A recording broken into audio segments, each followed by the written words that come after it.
I'm Nancy Showalter, and you're listening to Spirituality for the Politically Incorrect podcast.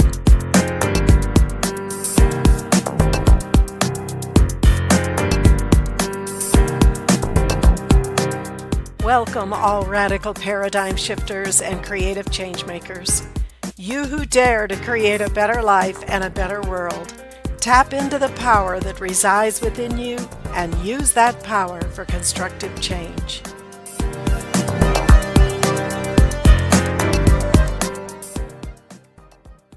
Hello, and welcome back to Misconception 5 of the 10 misconceptions that limit you reaching your full potential.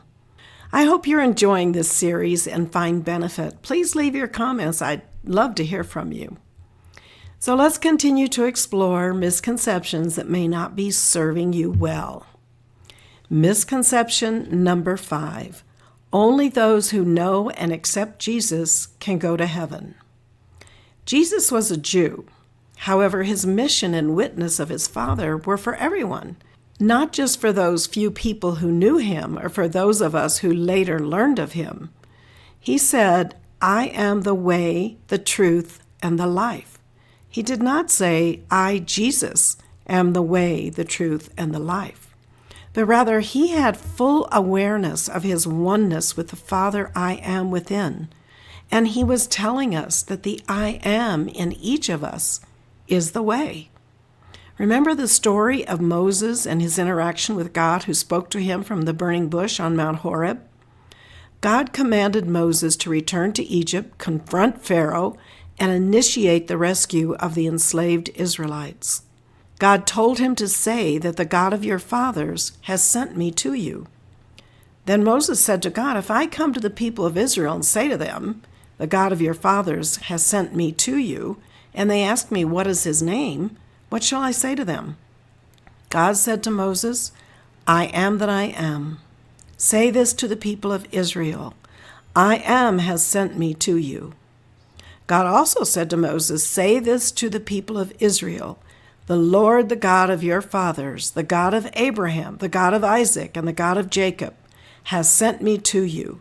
This is my name forever, and thus I am to be remembered throughout all generations." That's Exodus 3.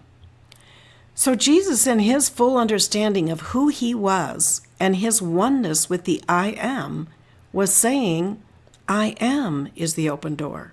I am is the resurrection and the life." And we only get to the Father I am by way of the Christ, which is our true identity as sons and daughters of God. Now, if you've not heard last week's episode, I refer you to that for a much more in-depth explanation of this concept of the Christ.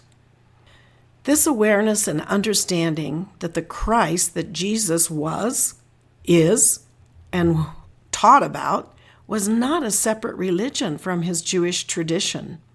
He was a Jewish rabbi or teacher, an awakened Jewish rabbi. And the truth that he was bringing to his people was an illumined understanding of their concept of God that they held as separate from themselves. He was an incarnation of the Christ in its fullest potential, and he had the right to say that no man could get to the Father except through him. So he's not separate from us, and we're all offspring of God and meant to manifest that same Christ identity here on earth. The Jews in power rejected him, but not all Jews, of course. His disciples followed him, as did many others who then later became Christians. The Jewish religion carried on, and I contend that with this understanding of who Jesus was and is, Jews of today might also relate to Jesus as Christ when they understand that Christ is the true identity of all of us, not just Christians. And of course, over time, his followers, Christians, ultimately have turned him into the exclusive incarnation of God.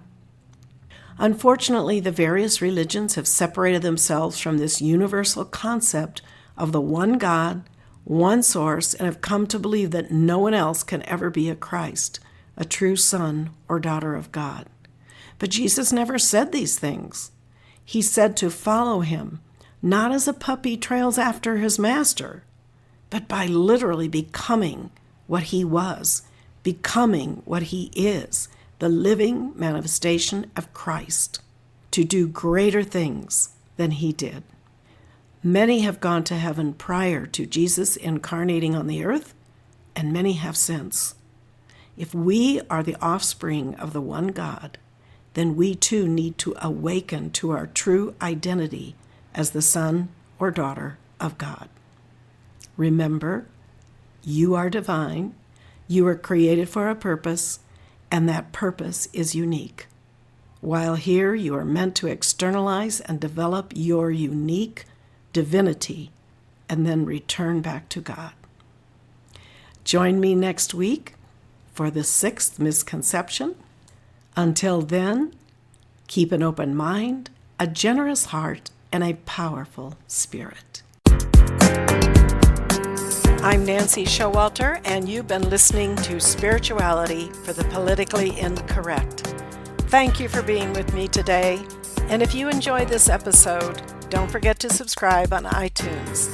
And to follow more of my work, visit me at nancyshowalter.com.